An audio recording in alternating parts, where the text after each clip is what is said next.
Malaysia Madani. Saya Nur Edi Saira, wartawan cilik dari TV PSS Al-Farabi SK Merbau. Hari ini saya berada di majlis sambutan Hari Raya Aidilfitri peringkat sekolah. Untuk pengetahuan penonton semua, sambutan Hari Raya pada kali ini disambut secara sederhana tetapi cukup meriah. Jom bersama saya dan rakan setugas untuk meninjau apa yang menarik pada hari ini.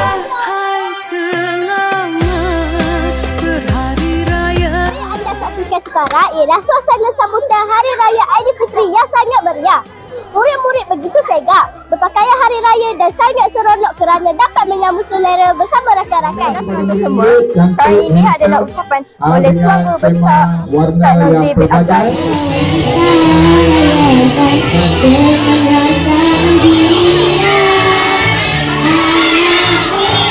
Apa yang anda saksikan sekarang menunjukkan saya ialah acara Hari Raya oleh murid-murid bersekolah.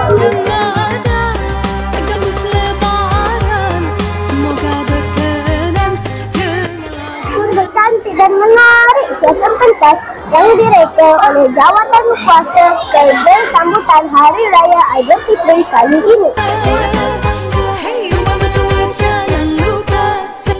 Assalamualaikum Cikgu. Waalaikumsalam warahmatullahi wabarakatuh. Apakah tema hiasan pentas bagi sambutan Hari Raya Aidilfitri pada kali ini? Okey, hiasan pentas Hari Raya SK Merbau pada tahun ini bertemakan kesederhanaan, sempena dengan Madani ya. Itu bersederhana dalam berhari raya. Hiasan-hiasannya simple, cantik tapi menarik lah.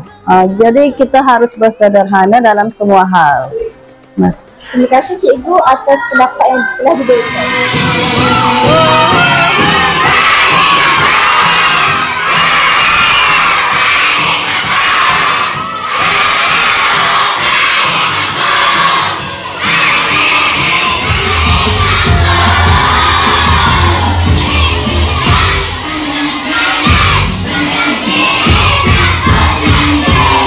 Bersama saya sekarang ialah penerangan kurikulum Tuan dan Surayawan Yusof.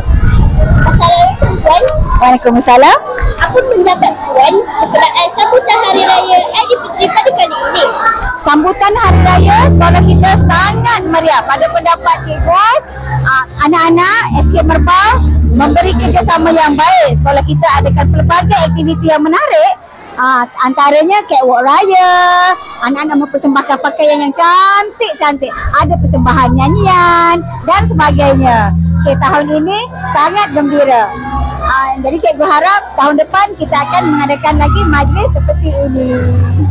Terima kasih Tuan Suraya atas pendapat yang diberikan. Sama-sama. Berakhir dari putaran ke saya pada kali ini. Saya berharap liputan saya pada hari ini akan memberi manfaat kepada rakan penonton di luar sana. Sehingga kita berjumpa lagi pada masa yang akan datang. Saya Nur Edi Saira, wartawan cilik dari TV PSS Al-Farabi SK Merbau. Sekian, terima kasih. Assalamualaikum.